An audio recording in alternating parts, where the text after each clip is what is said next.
Hey friends, welcome to eSports, your go-to for all things football. From wild transfer rumors to behind-the-scenes drama, we've got it all covered. Now let's jump into the news. And today, we're going back to the beginning, before the trophies, before the glory. Before the world knew the name or Zinedine Zidane.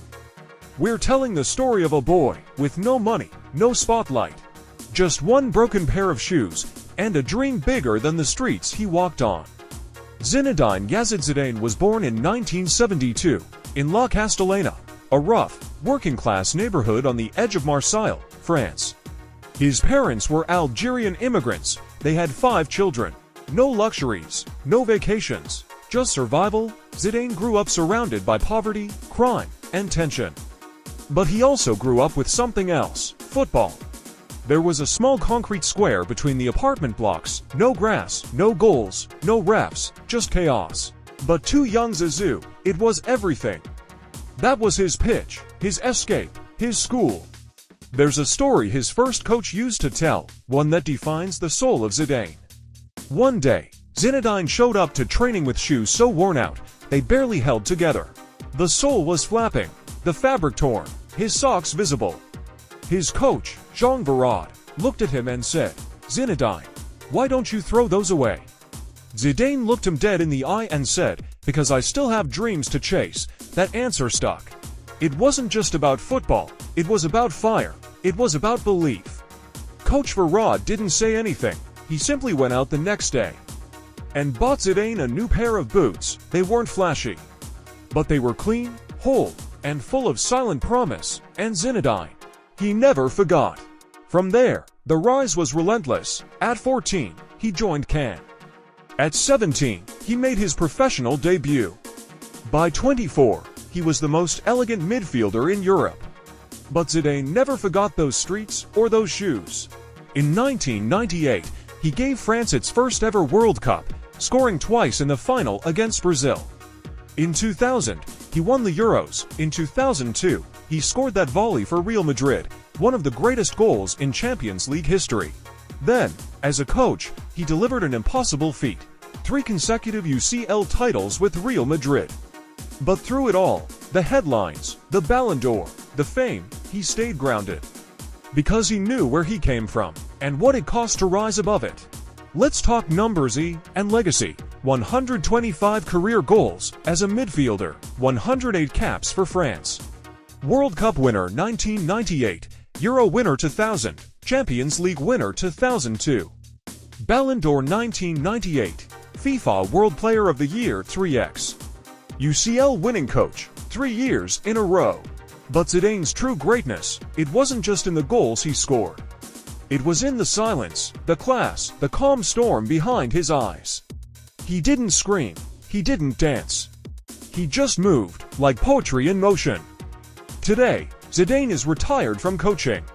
But he remains a symbol of elegance, of strength, of humble greatness. From the streets of Marseille to the lights of the Bernabeu. From torn shoes to golden boots. Zidane's journey isn't just a football story, it's a human story. So now we ask you, what's your Zidane moment? That volley, that headbutt, that look of calm before the storm. Tell us in the comments, we want to hear your story. And today, we rewind the clock. Back to the sunny suburbs of São Paulo, before the Ballon d'Or, before the Bernabeu lights. Before defenders feared his every stride. We're telling the story of a golden boy. With a smile on his face, God in his heart, and lightning in his feet. Ricardo is Exanda Santos Leite, or simply Kaka, was born in 1982 in Brasília, Brazil. Not in a favela, not in poverty, he came from comfort, stability, but life still tested him. At 18, a freak accident at a swimming pool nearly ended his career, and his ability to walk. But faith carried him, and football saved him. At São Paulo FC, his talent was undeniable. He glided on the pitch, smooth, elegant, effortless. It wasn't just about skill. It was grace. By 2003, Europe came calling. And Kaka chose AC Milan. What followed was magic. He didn't dribble, he danced, he didn't run, he floated. With every step, defenders panicked. With every touch, fans rose. 2007, his year, he destroyed Manchester United, silenced Old Trafford, and led Milan to Champions League glory, Ballon d'Or winner. The last one before the Messi-Ronaldo era began. But glory fades, injuries, expectations, pressure. At Real Madrid, he wore white, but rarely shined. Some called him finished. But Kaka never played for praise. He played with purpose. For Brazil, he was the bridge between the Golden Ode generation and the new era. World Cup winner, Confederations Cup champion, leader, gentleman, idol. He never sought attention, but the game couldn't ignore him. Let's talk numbers and legacy. 208 career goals from midfield. 1x Ballon d'Or, 1x Champions League, 1x World Cup, 92 caps for Brazil, 3x Serie A assist leader. One of the most elegant and beloved players of his generation. But Kaka's legacy.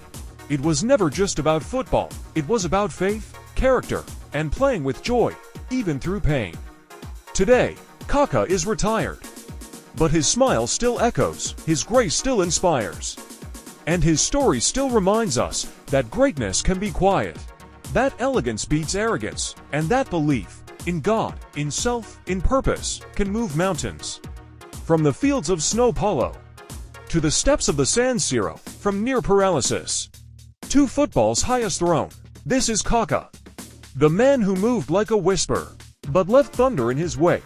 What's your Kaka moment? That solo run against United, that Ballon d'Or lift, that humble prayer after a goal. Tell us in the comments, and let's honor the Prince of Football. And don't forget to like, comment, and subscribe to eSports, because some legends roar, but others, they glide. And in every stride, Kaka carried hope and left beauty behind.